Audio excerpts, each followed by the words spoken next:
বাসায় মনে হয় কেউ নাই বলে দরজা খুলে গেছে গা। আসো, তার একটা ফোন আসছে, এখনই আসতে হবে। 8 ঘন্টা একটা ন্যাপ নিয়ে নাও, যাবো আর আসবো।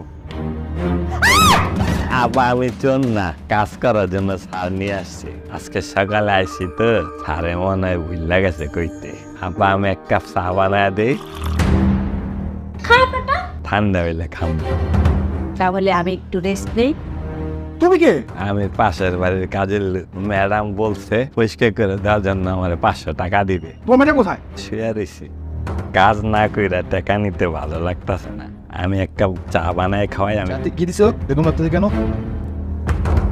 চাটা খাওয়া যাই, চাটা তখন ঠান্ডা হয়ে গেছে গা। আমি তো আবার রং চাতে লেবু খাই। দেখেন তো একটু লেবু আছে কিনা। এত চা তো খাওয়া যাবে না। আচ্ছা কম টান খাই। সেজন কি এখনো আসে নাই?